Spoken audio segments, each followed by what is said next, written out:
This week, we are going to look at more of planning. And our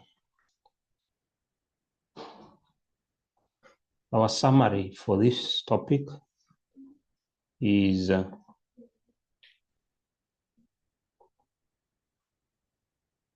definition of planning. We shall be able to understand the definition of planning. We shall also understand the characteristics of planning. Characteristics of planning. We'll also look at why should we plan? Why should you plan?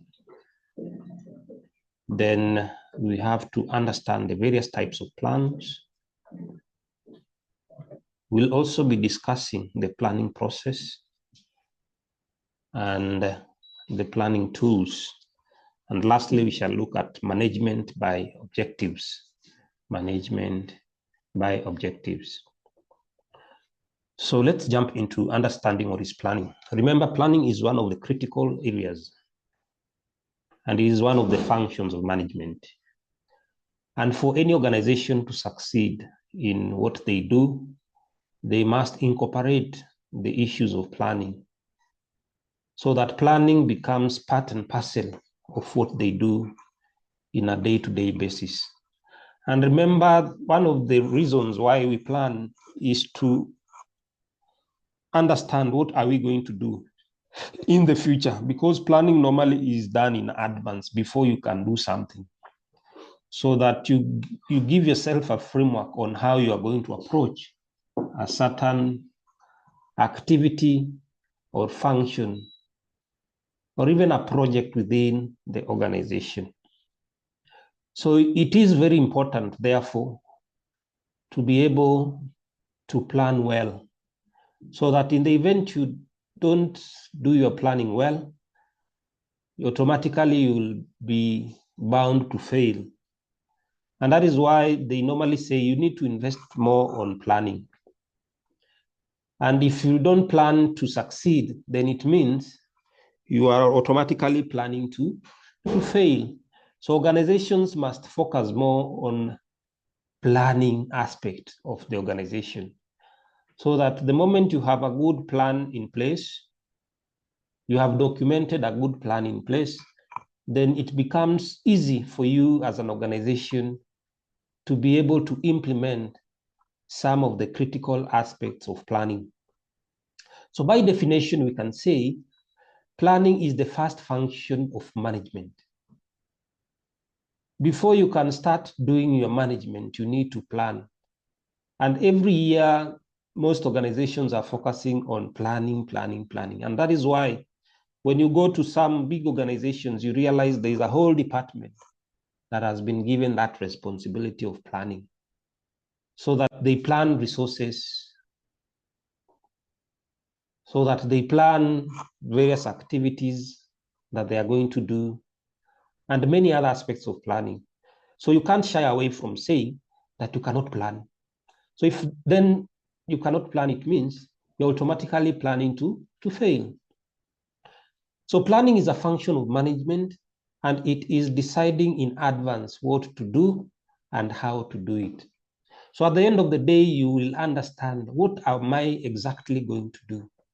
So by laying down all the plans, then it calls for the question, what am I going to do at the end of the day? So you need to know in advance what you will do maybe next week, what are you going to do next month, or even quarterly, annually, or even sometimes biannually, so that you have all the documentation. And this will help you to understand some of the series of steps that you need to take to be able to succeed in your day-to-day operations, both in the short term and in the long term. The other important thing that you need to understand is how to do it. So basically, this is the method that you're going to use to implement some of the various activities that you are going to do in the organization. So planning helps you to understand what you are going to do and how you are going to do it. The other definition is that it involves setting objectives. At the end of the day, you need to understand what are you going to achieve by implementing various plans within the organization. For example, if you are working in a particular department, what do you want to achieve at the end of the day? So by understanding what you want to achieve, then it becomes easier for you to achieve that thing. So planning involves setting objectives and coming up with the best course of action to achieve the set objectives. So once you have an objective or what you are aiming at in terms of what you want to achieve, then it becomes easier for you to have a plan of action on how you are going to implement some of the various issues that you are going to implement. And how then are you going to achieve the set objectives? So you already know, you have a roadmap on how you are going to achieve a roadmap on how you are going to achieve your set objectives and goals. So there are many critical questions that you need to ask yourself during planning.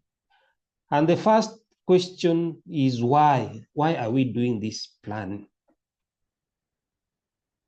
So once you understand that question, it becomes easier for you to come up with the plans, because this will give you the reason as to why you are going to implement those plans or to formulate some of those plans. The second important question you need to ask yourself, where are we going to implement these plans that you want to come up with? Then when gives you the timeline, when you are supposed to come up with the various plans, so that at the end of the day, you have timelines on how you are going to come up with the plans. And remember, the timelines helps you so that you beat the deadlines. At the end of the day, you'll be able to beat the deadlines, so that by planning, it means you'll be able to achieve more before the deadline reaches. The other question is the how. How are you going to implement some of these plans? Once you formulate the plans, how will you be able to incorporate those plans in your day-to-day operations so that you'll be able to achieve your set objectives? So how will give you the methodology you are going to use when implementing those plans that you've set. Then there is the other question of what. The what gives you some of those activities that you need to incorporate in your plans, so that once you share the plans in your various departments or the overall organizational plans, you already know what you are going to achieve with these plans in line. Then the last question normally is the who.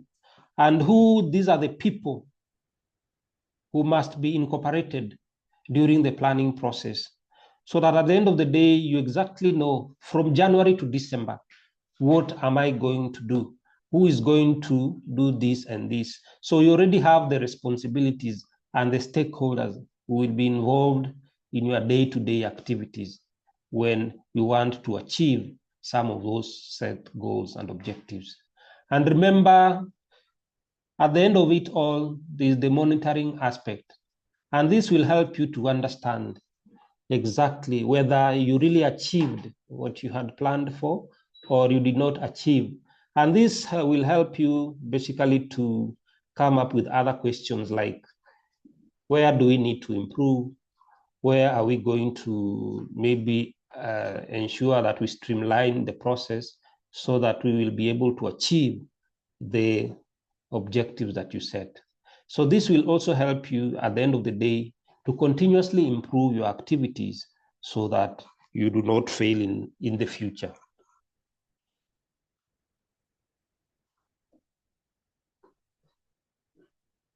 So having understood the definition, it is also very important to understand the characteristics of planning. So one of the characteristics of planning is that planning is future-oriented. Remember, we said when you are doing your plan, you are doing the plans in advance. And in advance here, it means you are doing the activity before, you are doing the planning before you do the activity. So it is future oriented in the sense that you first need to plan, then the activity will come later. So that you are planning before you can start doing something. And this helps you even to be able to set aside resources based on your plans. So plans form the basis of budgeting, so that once you plan, you understand what you are going to do, and this will help you to set aside resources that will help you to achieve this at the end of the day. A good example is the government.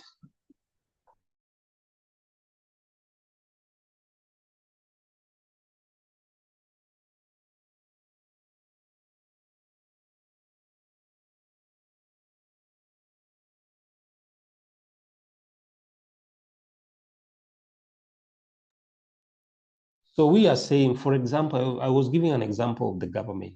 Every year, the government must come up with different plans.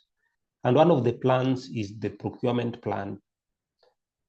And when they are doing the budgeting allocation, they normally base those facts by the various procurement plans that have been collected from different departments. So this will form the basis of resource allocation, so that the government will be able to understand, in this department or ministry, we are supposed to have this and this and this. So it becomes very easy to allocate various resources. That is the financial resource, the human capital, and the physical resources. In organizations also, they've been able to incorporate various plans. For example, if you're in marketing, you have your own marketing plan. Where are we going to do our marketing this year? So you already know where you are going to do your marketing, where the resources are going to come from, what are you going to achieve at the end of the day. And this becomes very easy to be able to achieve the various set objectives. Different departments have different plans, and they always have to have a plan in progress. And this gives them the roadmap of where they want to go, or basically the direction that they want to take. And this planning provides the roadmap of what you want to achieve at the end of the day. And normally these plans are futuristic in nature.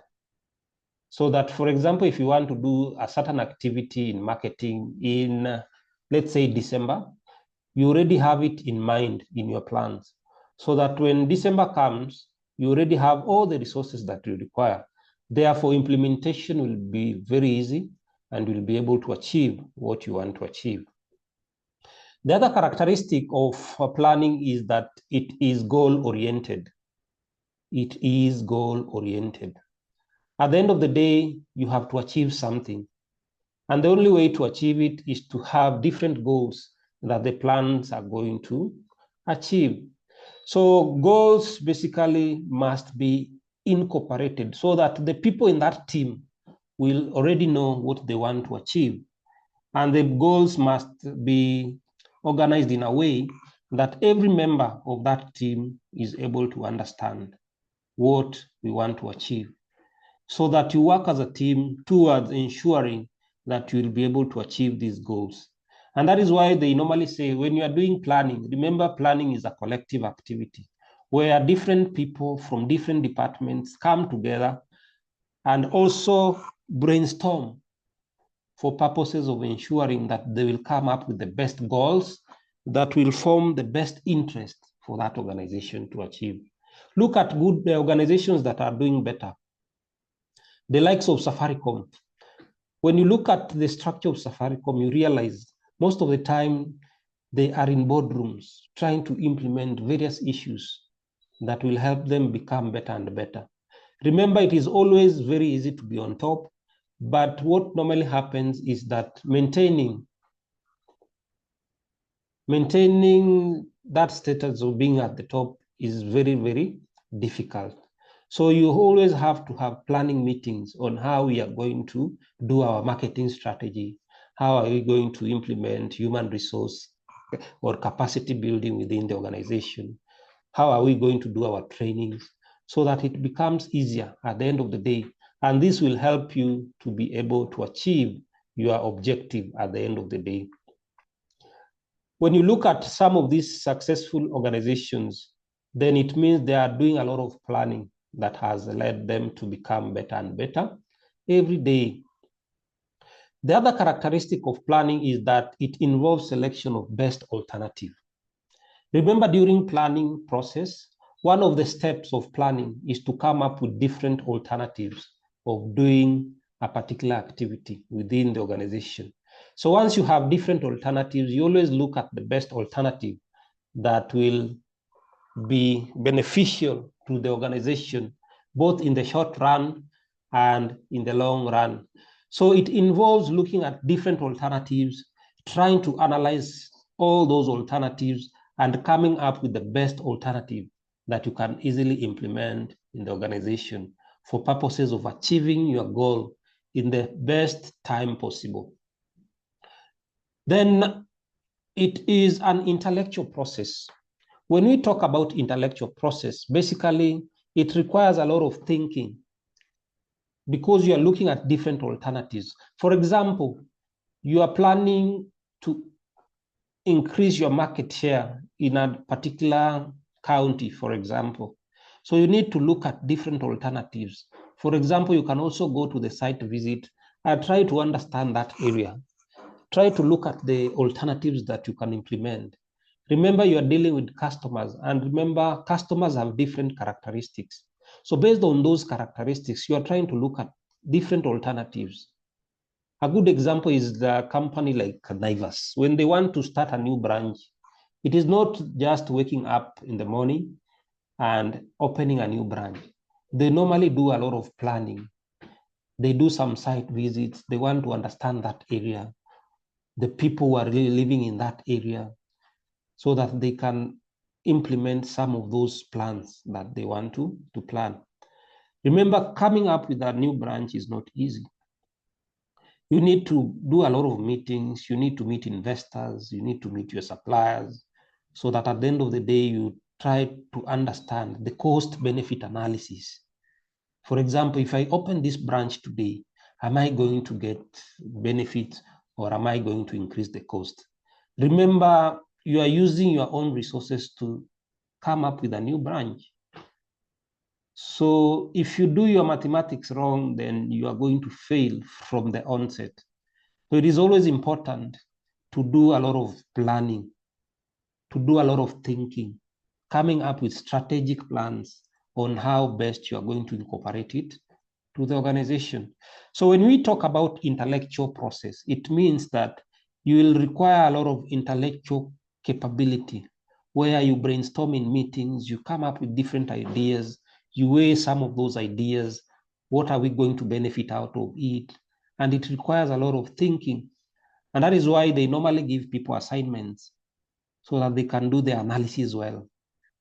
So that once you implement those plans or you come up with the plans, it is going to help you achieve your objective. And remember, when you look at objectives, objectives are normally categorized in many ways. For example, we have the overall organization objective. And this objective is what guides you as the employees in that organization. So when you're coming up with your plan, you're also looking at what you want to achieve as the overall objective. Every year you come up with your own objective. For example, if this year your objective is to maximize on sales, the main organization objective will be to maximize sales. So every department will be working towards ensuring that they come up with objectives that are geared towards achieving the organizational goals. For example, if you are in engineering, you will always come up with plans that will help you to be able to achieve the sales, the increase in sales, so that everything that you are planning will be towards achieving that objective. The next year, you might have an objective of maybe increasing your market share. So that objective will form the basis of what you want to plan, how you are going to plan for it. where you are going to plan, who is going to be part of the plans, and many other important questions. Then objectives or planning is flexible. Remember, sometimes you might come up with a plan, then midway you realize that the plan is not really making sense. You can also decide to change the plan to suit what you want to achieve at the end of the day. And that is why we are saying planning is flexible. It is going to change based on the situation. For example, you wanted to plan on coming up with a building or a project where, for example, you are a construction company and you are planning that this year we are going to start a project on, let's say, affordable housing. Then you realize the project was to begin in, let's say, in April or maybe July. Then during the month of July, we had the floods that came. So it means that your project, based on the plan, you are going to adjust the duration to another date because you cannot do that project and it is raining and there is floods. So you need to come back and reorganize your plan so that it will fit your objective at the end of the day. So these plans are normally flexible in that you can easily change them based on the situation that you are facing in the organization. So before I jump into why planning,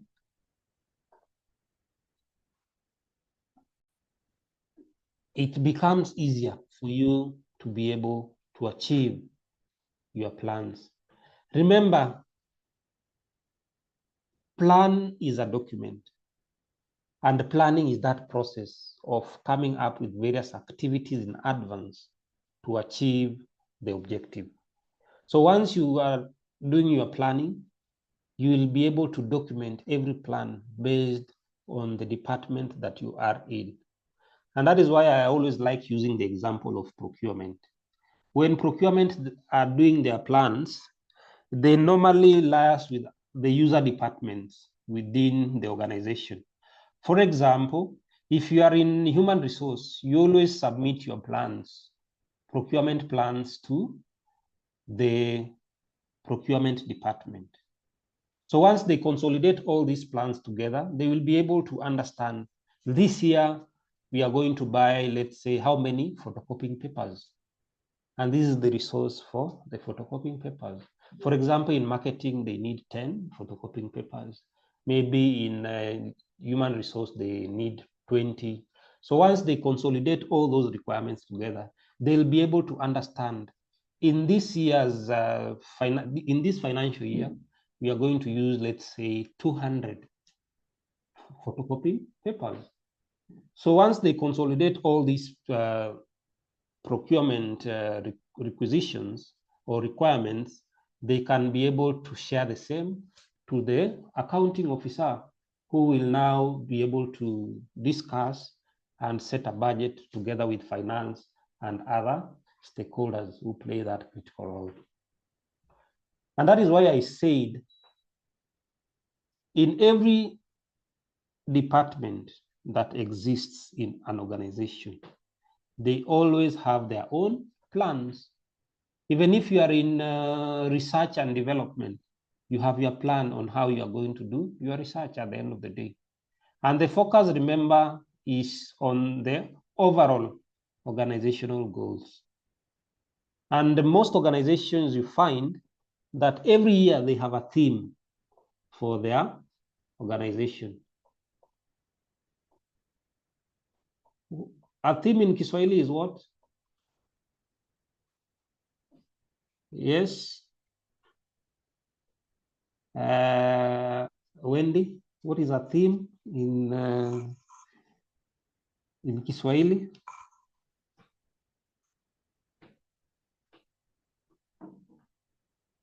Kindly pardon? When we say this year's theme is this and this, in Kiswahili, what is theme? Where? I don't know. I have no idea. Waswahili hapa ndani. Judy, karibu sana Judy. What is the theme?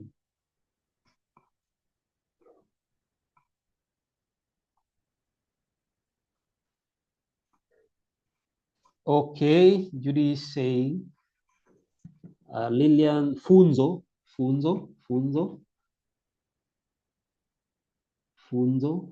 Okay, maybe mwongozo, no idea. I also have no idea anyway. Let's say every year you have a theme that organization employees must ride on that theme. So to be able to achieve this theme, you must have the goal. What is the goal of the theme? Why do we have this theme? Very important. So remember, we are saying planning is necessary for other managerial functions to commence. So you must have planning in progress for you to be able to kickstart other processes like leading, directing, and others. The other reason as to why we plan is that it helps in optimum utilization of resources is possible through planning. Remember, we talk about organization resources. And the easiest way to classify these resources is in three ways, where we are saying we have the financial resource, we have the physical resources, and we also have the human resources. Financial resources are the finances, the revenue that you get as an organization. If you are in retail, the profits that you get. And these profits, you can decide to bring them back to business. When we talk about physical resources, we are talking about any other physical or tangible property that you have that will facilitate your day-to-day operation. For example, in an organization setting, you need a machine or a laptop. The organization should provide that laptop for you for purposes of being effective in what you do. For example, you need, let's say, a workstation. The organization should be able to provide workstations for you. We have organizations like Safaricom where employees normally have uniforms. The organization should be able to provide the uniforms on behalf of employees. Other organizations have transport for their employees. So basically, these are resources that will help you to facilitate or to easily do your activities within the organization. And those are physical resources. Then the other resource is the human capital or human resource. And this is considered as one of the most important resource in any organization, because the moment you have the right people in your organization, then it is easier for you to be able to achieve your goals more easily, because these are people who exactly know what they're supposed to do. They know this is what we want to achieve, and for us to achieve this, we need to do A, B, and C. And that is why we have a whole human resource department in the organization. And their focus is to build capacity by doing job analysis, recruiting people, training them, and placing them in their respective designations. Organizations that are doing well, it means that they are taking care of their employees. We have organizations that also invest on employees. They also take the employees even to school. They pay for them in universities. And the main focus is to be able to build their capacity, their understanding of the industry. And they also have initiatives in place for their employees. For example, they have, let's say, management trainees. They have coaching programs for their employees, mentorship programs, and the main focus is to build the future generation. And they're also looking at issue of sustainability, how they are going to sustain their business in a very long term. But the training normally comes with a certain clause where once you are taken for a training, you must work for that organization for maybe a certain period of time before you can start thinking of leaving that organization. Because they realize some of the time you might take an employee to maybe say a university in the UK, and once they finish, they don't want to come back to the organization so that they can share their skills. So once they realized this, they decided, yes, we will take you to school, but at the end of it all, you must first work for us for a certain period of time. Then you can decide to leave that organization. That was a very good strategy because you end up losing the best and you have invested in those employees and they mess you. What is your take on that?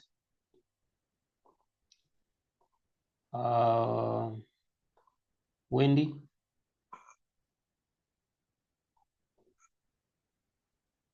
Is it a good strategy? Or they should leave people to do what they want?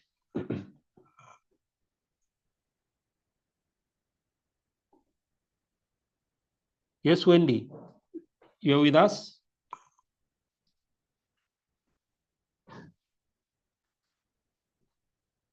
Yes, I'm here. Yes, what do you think? Is it a good one or they should still review it? Could you kindly pardon the question? I'm saying you find that in an organization, they invest a lot on their employees. Some organizations go to an extent of even taking their employees to study abroad. And once they finish, you find that the employee no longer wants to work for that organization. So organizations decided that they will have a clause that you have to sign. Once you finish your education, you must work for the organization maybe for 5 years. Then you can now think of leaving that organization. According to you, do you think that is the best, or they should leave people to do what they want to do? I think that is the best because at the end of the day, it should be a win-win for both because it's going to be a liability the moment an employer trains you, then you tend to leave because sometimes you won't have control over that. So the best thing is just maybe to sign an agreement with the employees in that once you trade them, at least they're able to give back to the company. There's return on investment at the end of the day. Even if they leave later, at least your training did not go to waste or they did not use it to benefit another employer. Okay, Lillian is saying bonding no longer works. The younger employees will leave and the courts have made a ruling in their favor. So sometimes you find that once they finish, they will run to court and they might argue and say it was undue influence or they were told to sign under duress or pressure. So if they are taken to a court of law, you find that some of these employees will always win the case. And that is according to Lillian. Judy?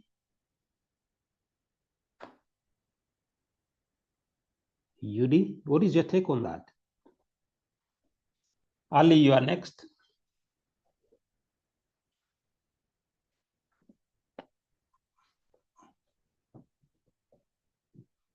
Yes, Judy? If you can hear me.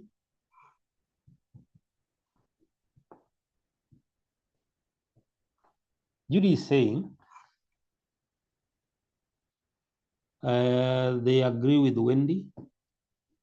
It is a good thing because you must work for that organization because it will be a liability for the organization. Yes, Ali? Ali?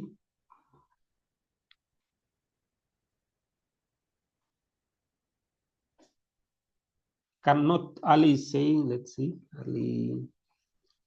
Rotich is saying, it is a good strategy in order for both the organization and the employee, win-win situation for all. So it is a good thing once you are given an opportunity with us, an organization, it is always good to reciprocate the same so that they will give you their blessings after you finish the training. The other thing about why we plan is that planning assists management with plan B or contingency plan. Remember, we talked about different alternatives. You are supposed to weigh different alternatives. A good example is an organization that wants to run a campaign, maybe a campaign on early marriages or mental health. Let me use mental health. Then they've set a date on Saturday. They set a date on Saturday this week that on Saturday we are going to have a mental campaign, maybe in Uhuru Park, for example. Then on Friday, they realized that a certain aspect of the planning was not done, and they did not take into consideration some other factors. So they need to have a plan B or a contingency plan in the event something that you did not plan for happens. Another good example is that on Saturday, we have started the mental campaign at Uhuru Park. Then all of a sudden, something that you did not plan for happens. So as an organization, it is always important to have different plans so that when plan A fails, you already have another plan, a plan B or a plan C for that matter. And this will help you to ensure that we have a smooth flow of work at the end of the day. There are some things that happen that are beyond your control. So if you didn't anticipate that thing to happen, so you can always incorporate your plan B. And this is another example when students are doing examinations. They always plan in advance. In the event the examinations are leaked, they already have a plan B, C, or even a plan E. And that is why they normally talk about emergency papers. And this is out of a contingency, a situation that was not anticipated. It was going to happen. So even in your day-to-day activity as a person, you also need to have a plan B. For example, you said that I'm going back to school. And one of the reasons I'm going back to school is to be able to get employment. Then once you finish the education, the reality hits you that there are no jobs. What am I going to do? You must have a contingency plan so that in the event you don't get employed somewhere, you can still start your own business based on the idea that you have. It is not always guaranteed that, African mentality, that I'm going to school so that I can get employed. In the event you don't get employed, what will happen? So you always have to have a contingency plan so that at the end of it all, I'll do A, B, and C. Build your networks. Use your networks to increase your net worth. The other thing about planning is that planning provides the basis for measuring performance. So at the end of the day, you'll be able to measure your performance based on the roadmap that you incorporated from the beginning. So this will give you the parameters or the factors that you are going to base your performance on. So planning will help you to ensure that at the end of the day, you have what it takes to monitor your performance so that you will be able to get areas of improvement at the end of the day. Any question? Before I talk about types of plans, any question?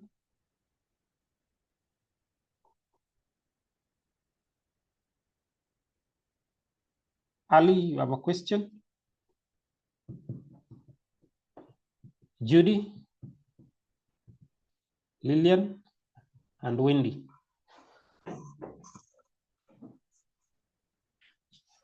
Okay, silence means there is no question.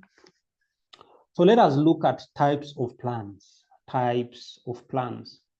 Plans can be divided into 3 categories. Number 1 is on the basis of hierarchy. Number 2 is on the basis of use. And number 3 is on the basis of flexibility. So let us start with the first basis, where we are talking about hierarchy. When you look at the levels of management, you realize that we have 3 levels of management. The first level is the corporate level of management. Then we have the business level or the tactical level.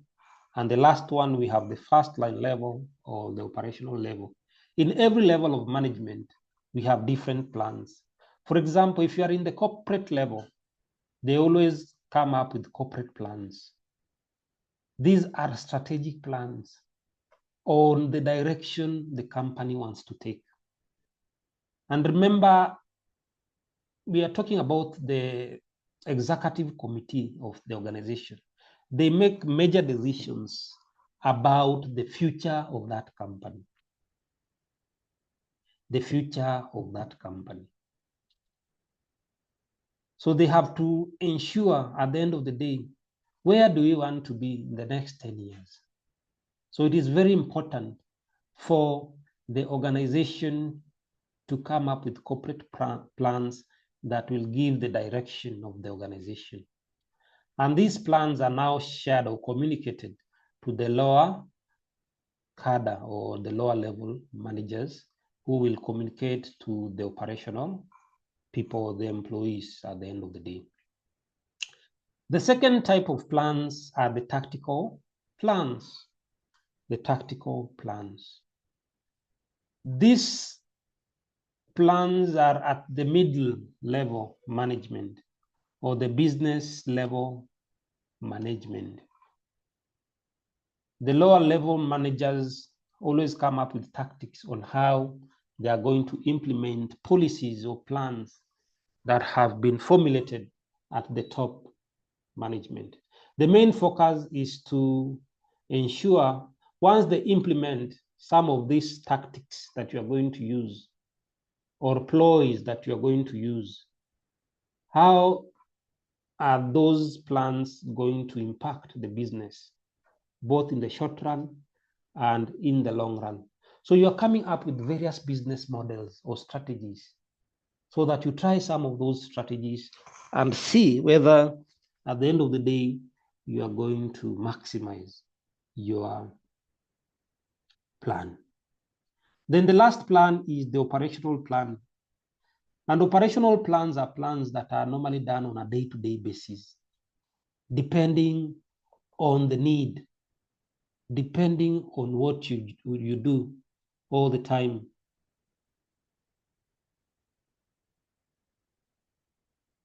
Depending on what you need to do on a day-to-day basis.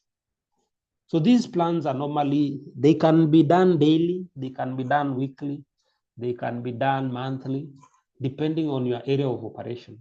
For example, if you're in production, remember you normally do production on a day-to-day basis. So in operational plans, you can have a plan for the next week. What are we going to produce, or how much are we going to produce next week? So based on your plan this week, you already know next week we are going to produce 100 units of product X or product Y. The second categories of plan is on the basis of use, where we have the single-use plan. According to my understanding, single-use plans are plans that can be used maybe once. Then once you have achieved what you wanted to achieve, you will no longer use it again. But stand-use plans are plans that are always there. In the event something happens, you already have a plan for that thing. You already know exactly what you are going to do at the end of the day. But in single-use plans, once you achieve what you wanted to achieve with that plan, you no longer are in need with that plan again. A good example is when, let's say you want to build a house, you already have a good plan in place. So once the project is completed, you no longer want to use the design that you planned in advance. Then the last category is on the basis of flexibility. On the basis of flexibility. So when we talk about flexibility, we are talking about specific plans. Remember, we said in organizations, they have a structure, a working structure in place. And these structures are normally organized based on the functionality of various departments. And if you're in marketing, you have your own plan. If you are in human resource, you have your own plan. So specific plans are normally based on the various functions that you are doing. For example, if you are in procurement, you need to have your own plan for that department, a plan that will work for you, that will help you maximize and achieve your goal within that department or within that section that you are in. So that, for example, if you are in marketing, your plan is different from somebody who is in procurement. Your plan could be different from somebody who is in production. Therefore, those are specific plans for specific purpose that you want to achieve in that organization. Then we also have flexible plans. These are plans that can be changed depending on the situation or depending on the need, so that you can easily adjust these plans to favor you on the activities that you want to take or the activities that you want to achieve at the end of the day. So flexible plans are good plans because if something does not work, you can easily change based on the need or based on the situation that you are facing as an organization. Questions? You can see your microphone is on. Okay, so there's a process that you have to follow during planning. And the first step is setting objectives. Remember, objectives are the things that you want to achieve, the goals that you want to achieve. Every organization has a goal. Every department has a goal. Every section that you are operating in has a goals. So you need to understand what goal do you need to achieve. Do you need to achieve the departmental goals, the sectional goals, or even the organizational goals? So once you have that, you need to set the objectives that you want to achieve. And the objective normally is a statement that this year I'm going to achieve A, B, C, and D. And normally objectives start with the word to. For example, to determine or to increase the market share, to improve sales, to increase, let's say, production and things like that. So once you set that objective, and remember, objectives can be different. You can have 2 objectives, you can have 3 objectives, even 10, depending on the need. The second step is developing a premise. Developing a premise. What is a premise according to your understanding? What is a premise according to your understanding?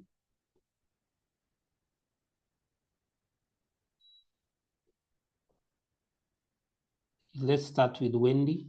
What is a premise?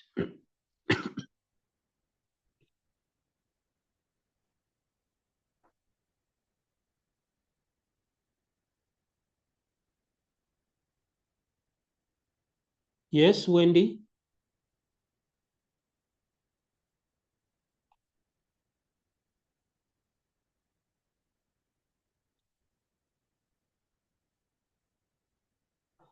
Oh. I'm Haley, and I read 4 books every day. Okay, they are saying a premise is a foundation. Pass, plus. So let's pass to Ali. What is a premise?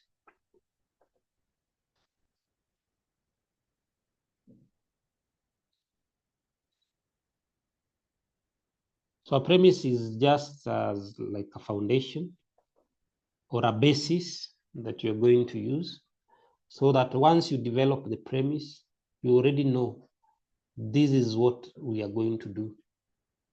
This is what we have to do.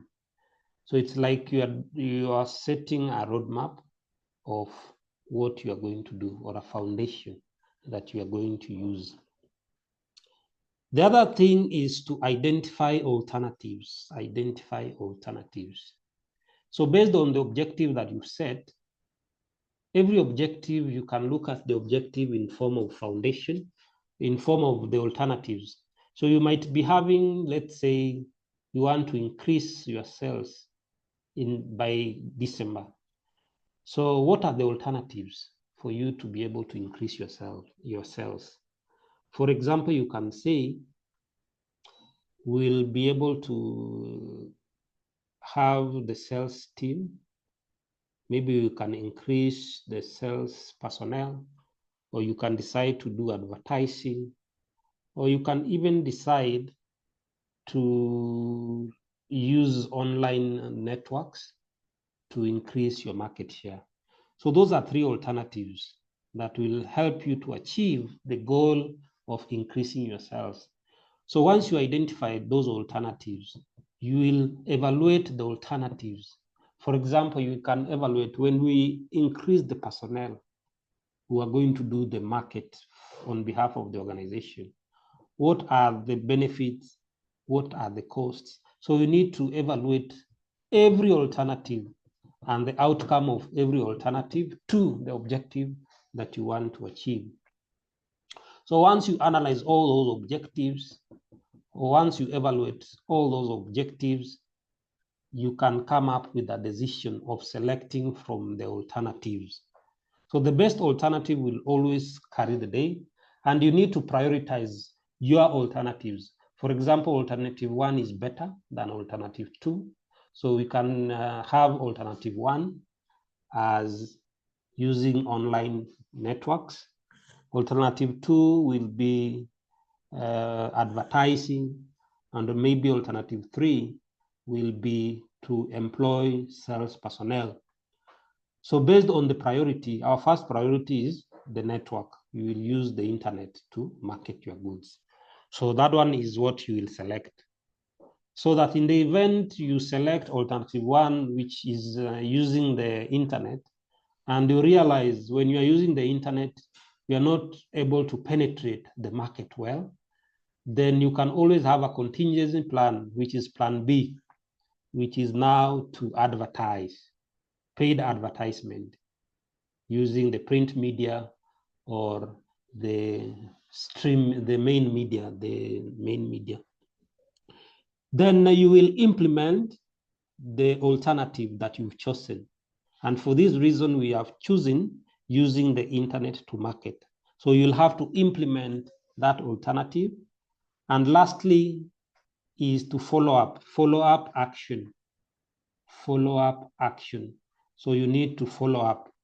And the basic facts of doing the follow-up is to be able to understand whether what you implemented is really effective or is doing good in your planning process.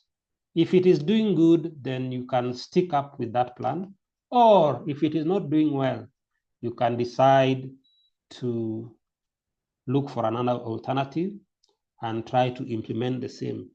So based on the outcome, you can always improve, or you can have lessons that you learned so that in future, when you are doing the same plan for another project, you can easily be in a position to maximize your various alternatives. Any question? So today I was not going to take long because there is an emergency I also need to attend to. So I wanted to finish by 7:30 so that when we meet next time, we shall look at the planning tools, and we shall also look at management by objective. Then you can also wind up and start the next topic.